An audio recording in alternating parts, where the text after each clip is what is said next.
Mga master, dahil papalapit na ang December 15, kaya pag-usapan natin itong guidelines ng PEI or Productivity Enhancement Incentive.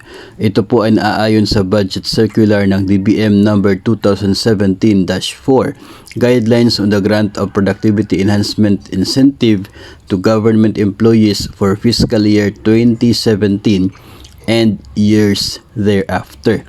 Yun pong mga katagang years thereafter ang naging dahilan kung bakit bawat taon nating inaabangan ang PEI, kasi ang guidelines na ito from 2017 and the years thereafter. So ibig sabihin, hindi lamang ito limited to 2017. Mananatili itong effective hanggat walang bagong guidelines na ilalabas ang DBM. Yun din po ang isang pagkakaiba ng PEI sa SRI. Kasi yung SRI na guidelines ay very specific para sa isang particular na fiscal year. Now, kung mapapansin po ninyo, yung SRI 2022 na order ay for fiscal year 2022. Kung nilagyan po yun ng years thereafter, so tayo sana ay mayroon pong dapat i-expect every year. No, kaso wala po, no, very specific siya for a particular year, kaya talagang mag-aabang tayo ng bagong guidelines, bagong order bawat taon. Dito din pala sa PEI mga master ay kasama po, no, ang mga military and uniform personnel, no, including police, PGMP, BFP and others. So dito po ito ay nagkakahalaga ng 5,000 pesos.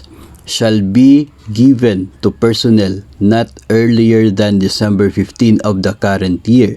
Pero hindi po natin maaalis yung katotohanan na may mga instances na yung ibang agencies ay nagre-release bago pa ang December 15. So hindi na po natin yan matitigil, no? Decision po yan nila. Pero ayon sa guidelines ay not earlier than December 15. Kaya po tayo ay nag-e-expect na pagdating ng December 15, kapag weekdays po yung petsang yan, ay madalas doon po binibigay itong PEI na ito. Although pwede naman po siyang ibigay after December 15 kasi nga hindi pwede yung earlier. Yung later sa December 15 pwede po. At narito po yung mga basic na requirements.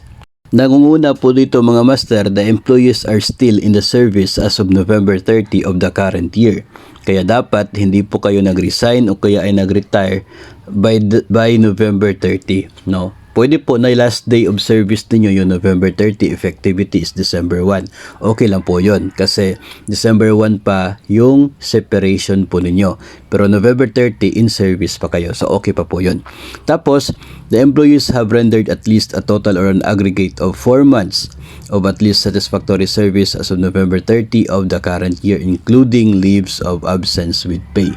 So counted po, no, yung leave of absence with pay po ninyo, counted po siya sa 4 months of rendered service.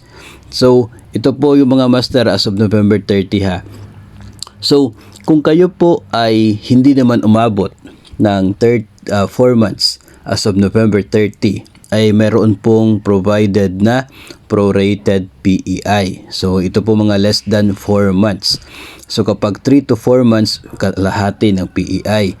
2 to 3 months, 40%, 1 to 2 months, 30%, at kapag less than 1 month or na-hire kayo sa buwan ng Nobyembre, 20% or 1,000 pesos yung makukuha ninyo na PEI pala. So yun po ang PEI. So wala pong provided na prorated PEI para sa mga separated na sa serbisyo. So kaya po ibig sabihin ay wala talaga sila makukuha. So ito po, kung part-time basis yung isa pong employee between two agencies, parang pa transfer siya sa dalawang agencies na part-time basis. So yung PEI niya ay pwede na prorated between the two agencies. No, basta hindi po lalagpas sa provided na 5,000 pesos. Pero ito po ay para sa part-time basis lamang ng mga empleyado. Kung ikaw naman po ay permanent employee at na-transfer from one agency to another, hindi po ito applicable sa inyo.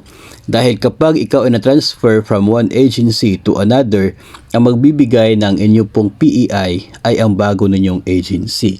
So hindi po siya pwede na kung ikaw ay from LGU to DepEd ay magkakaroon ng proportion from the LGU, proportion from DepEd, no? Hindi po.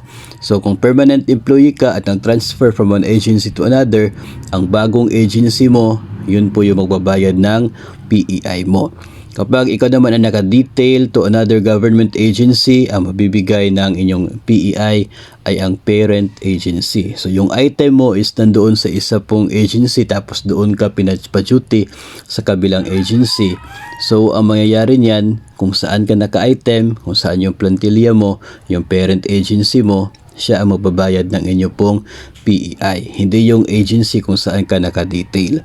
So yung mga compulsory retiree, umabot na ng 65 years, pero under sila sa service extension as of November 30.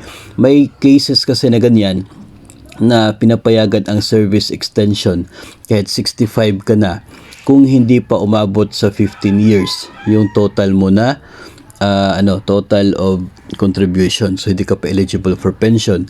Kapag ilang months na lang yung kulang, pinapayagan itong service extension. So kahit 65 na, compulsory retiree, pero under sa service extension as of November 30, pwede din sila mabigyan ng PEI kasi nasa serbisyo pa sila by November 30. So yun po yung guidelines ng Productivity Enhancement Incentive na siya pong taon-taon nating inaabangan and expect tuwing Disyembre.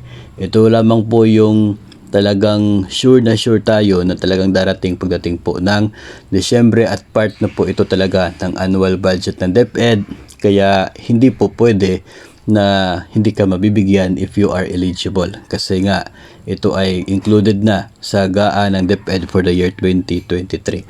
So ang other po na ina-expect natin na benefits for December, abangan po natin kung magkakaroon ng mga magagandang balita in the next few days. As of now, PEI yung pinaka sigurado talaga tayo na makukuha ngayong buwan ng Disyembre.